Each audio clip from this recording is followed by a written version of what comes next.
জুলুম শুধু আমাদের জন্যই হারাম না, আল্লাহর জন্য হারাম। আল্লাহ তাআলা বলেন হাদিসে কুদসিতে, ইয়া ইবাদি, হে আমার বান্দারা, ইন্নী হারামতু যুলমা আলা নাফসি, আমি জুলুমকে আমি আল্লাহ নিজের উপরে হারাম করেছি। ওয়া জাআলতুহু বাইনাকুম মুহাররামা, এবং এই জুলুমকে তোমাদের উপর হারাম করেছি। ফালা তাযালামু, তোমরা একে অপরের উপর জুলুম করো না। জুলুম শুধু আমাদের উপরে হারাম না, আল্লাহ নিজের উপর হারাম করেছে।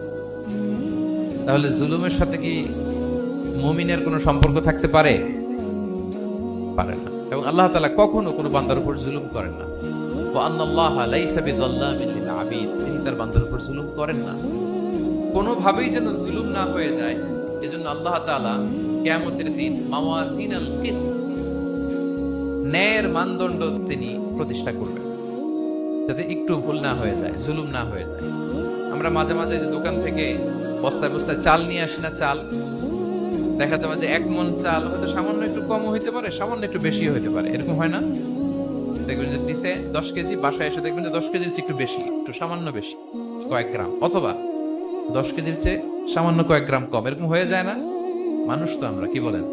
কিন্তু আল্লাহর নিক্তি পাল্লায়, মিজানের পাল্লায় এরকম হবে নাকি? হবে হবে? আল্লাহ বলে না, মাওয়াজিনাল কিসত, ন্যায়ের মানদণ্ড সেটা।